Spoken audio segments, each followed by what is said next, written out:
Assalamualaikum warahmatullahi wabarakatuh. Kepada semua anak-anak PK Baiduri, apa khabar semua pada minggu ini? Cikgu doakan berada dalam keadaan sihat walafiat. Baiklah, pada minggu ini pendidikan sains sosial dan alam sekitar tingkatan 1 kita akan masuk tajuk baru iaitu unit 2 haiwan.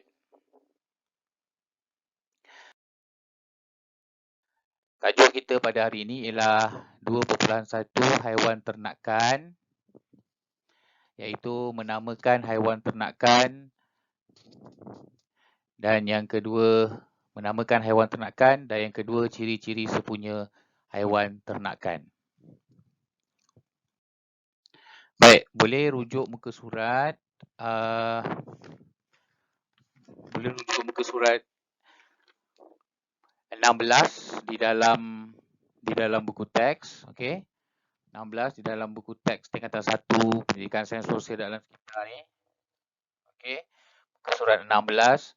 Baik, untuk pelajaran yang pertama kita hari ini ialah menamakan haiwan ternakan. Baiklah, haiwan ternakan ni apa? Apa maksud haiwan ternakan?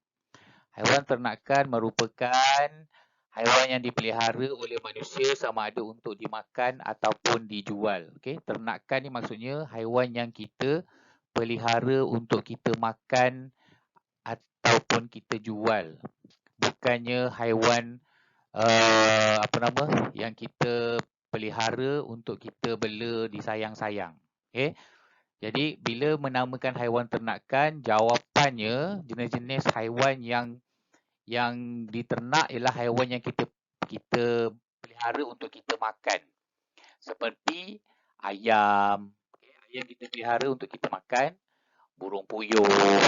Okay, kenal kan burung puyuh? Burung yang kecil tu yang biasanya dijual di pasar dalam seekor-seekor dan biasa dijual kalau di pasar malam pun dalam kuantiti seekor-seekor macam tu. Okay, lepas tu kambing. Okay, kambing pun haiwan ternakan juga. Lembu. Kenal kan lembu? Haiwan yang berkaki 4. Okay. Kemudian ada juga itik. Okay, itik pun antara haiwan ternakan yang kita pelihara untuk kita jual, untuk kita dapatkan telur dan juga dagingnya. Okay, daging itik sedap jika disalai. Soalnya kita pelihara juga, kita ternak ikan untuk kita jual juga dan kita makan. Kemudian ada juga yang menternak udang. Okay, udang diternak di dalam kolam. Di dalam kolam. Kalau ikan ni ada yang ternak di dalam sungai, di dalam kolam. Tapi kalau udang ni biasa orang akan ternak di dalam kolam. Dan contoh yang terakhir ialah lebah. Okay, lebah ni pun kita ternak untuk kita dapatkan hasil daripadanya iaitu madu. Okay, jadi ini adalah contoh-contoh haiwan ternakan. Sebenarnya banyak lagi haiwan ternakan yang ada di dunia ni. Dia ada di Malaysia ni pun sebenarnya banyak lagi haiwan ternakan. Seperti yang tak termasuk di sini apa? Seperti unta. Okay, unta pun ada orang pelihara juga. Seperti rusa. Rusa pun ada orang ternak. Kemudian seperti burung walit pun ada orang ternak. Okay, kalau yang bukan Islam mungkin akan ternak babi. Okay, sebenarnya banyak lagi haiwan ternakan yang kita pelihara untuk kita makan dan kita jual. Bukannya untuk kita sayang-sayang. Okay, jadi siapa yang bagi contoh haiwan ternakan macam kucing, anjing, itu bukan haiwan ternakan. Itu haiwan peliharaan yang untuk kita sayang-sayang. Okay, haiwan ternakan ni untuk kita pelihara, untuk kita jual ataupun untuk kita makan. Jadi, cikgu harap bolehlah menamakan haiwan ternakan dan bezakannya tu. Maksudnya haiwan ternakan ni haiwan yang kita pelihara untuk kita jual dan makan, bukan yang haiwan kita pelihara untuk kita sayang-sayang. Okay? Seperti kucing, seperti burung. Burung ada, kita boleh ternak burung puyuh ataupun mungkin kalau ada ni burung, tapi jaranglah orang bela burung merpati untuk dimakan. Kalau burung walit tu biasa orang ternak untuk dapatkan dia punya sarang burung. Kalau burung merpati tu biasa orang ternak untuk sayang-sayang aja. Okey, haiwan ternakan ni maksudnya kita boleh jual dia semula. Okey, jadi harap tajuk pertama ni jelas. Okey, ini tajuk yang kedua, tajuk yang penting, sangat penting sebab tajuk ni membezakan ciri-ciri sepunya haiwan ternakan. Okey, apa maksud ciri-ciri sepunya? Ciri-ciri sepunya ni ialah ciri-ciri yang sama bagi haiwan ternakan. Okay? Apa ciri-ciri yang sama bagi haiwan ternakan? Baik, secara umum, jika awak lihat pada muka surat 17 di dalam buku teks, di dalam muka surat 17 di dalam buku teks, haiwan ternakan dikelaskan kepada beberapa ciri sepunya. Baik, di sini ada 3 kumpulan.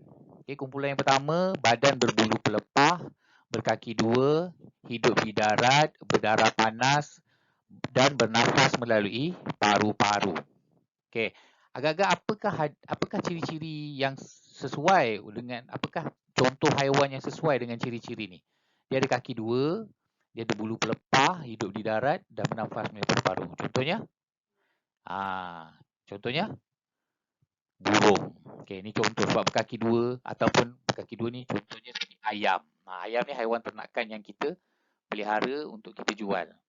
Okey, ciri yang kedua, ciri sepunya yang kedua, badan diliputi bulu, kemudian berkaki 4, ni berkaki 4, mempunyai kelenjar susu, melahirkan anak, berdarah panas dan bernafas melalui paru-paru. Okey, melalui ciri-ciri yang disebutkan ni, agak-agak apakah dia haiwan ternakan yang berkaki 4 dan mempunyai dilitupi bulu dan melahirkan anak? Agak-agaknya apa? Lembu dan kambing. Okey, yang ketiga ni, kumpulan yang ketiga, ciri sepunyanya hidup di air, dan bernafas melalui insang, berdarah sejuk dan telur tidak bercangkerang. Okey, ini agak-agaknya apa? Hidup di air yang kita ternak. Contohnya apa? Contoh seperti haiwan yang cikgu dah bagi tadi. Apa dia?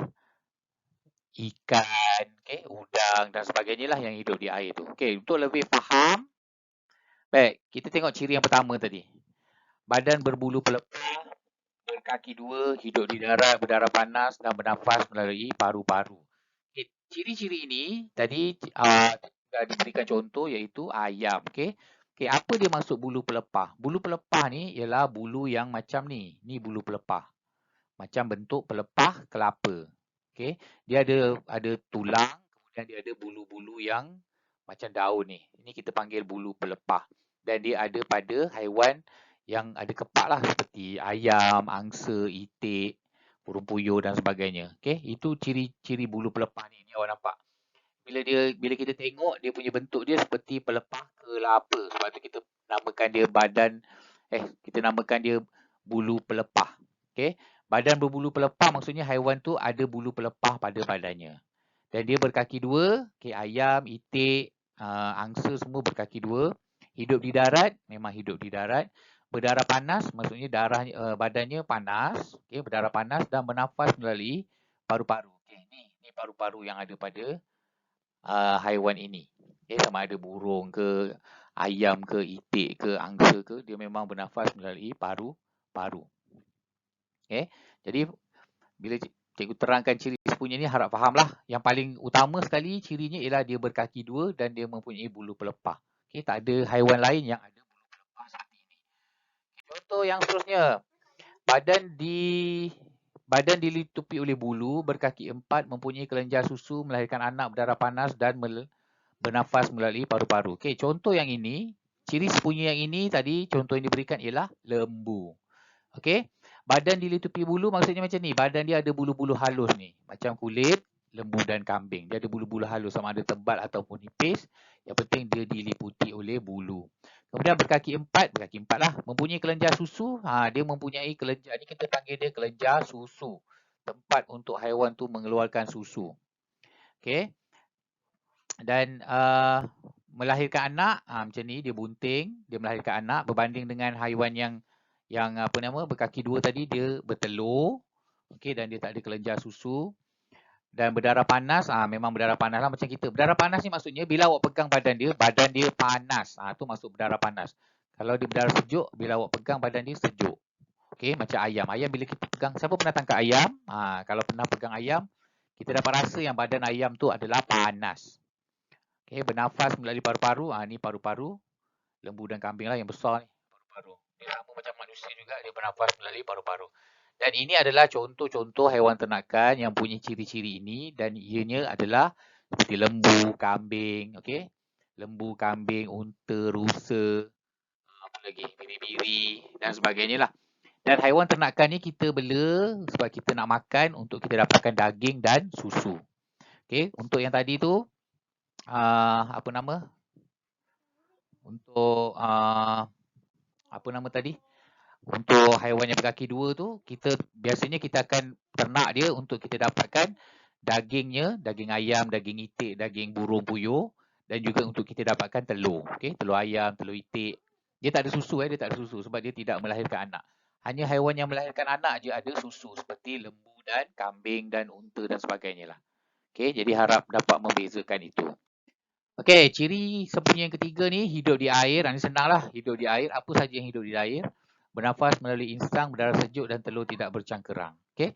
Maksudnya dia hidup di air dan dia tak ada paru-paru. Sebab bila ada paru-paru, dia susah nak hidup lama dalam air. Okey. Mamalia yang ada paru-paru seperti ikan paus pun tak boleh hidup lama dalam air. Dia akan kena naik ke atas untuk mendapatkan udara, mendapatkan oksigen. Jadi dia tak bernafas melalui insang. Kalau insang ni maksudnya dia tak payah naik ke atas lah. Dia boleh duduk dalam air lama-lama. Okay, sebab melalui insang tu dia dah boleh bernafas. Berdarah sejuk maksudnya badannya sejuk. Okay, bila awak pegang badan tu sejuk, tangkap-tangkap je dah sejuk. Dan telur tidak bercengkerang maksudnya telur dia tak ada cangkerang macam telur ayam, telur itik dan telur burung puyuh. Okay, itu bezanya ciri-ciri haiwan kategori yang ketiga ini. Jadi itu sahaja ciri sempurna yang telah dibincangkan. Jadi cikgu harap boleh fahamlah. Okey, menamakan ciri haiwan sempurna ni tadi, ciri-ciri sempurna apa nama? Berkaki dua, berbulu pelepah, okey, itu untuk ayam, itik, burung puyuh dan sebagainya. Ada bulu, mempunyai kelenjar susu, berkaki empat, okey, itu untuk lembu dan juga hidup di air seperti ikan, udang dan sebagainya lah. Okey. Dan untuk tugasan pada minggu ini, tajuk baru. Jadi modul pendidikan khas pula.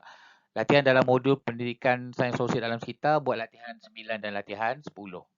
Okey, dan yang lain-lain tu nanti kalau yang belum siap sila siapkanlah sebab nanti naik sekolah cikgu akan semak semula. Okey, jangan hilangkan modul. Itu sahaja, harap faham. Kalau tak faham boleh mesej cikgu, boleh voice note cikgu untuk tanya. Okey, nanti cikgu akan balas bila-bila masa saja. Malam pun cikgu balas. Itu sahaja untuk minggu ini. Sekian, sehingga kita berjumpa lagi. Selamat maju jaya. Assalamualaikum warahmatullahi wabarakatuh. Bye-bye.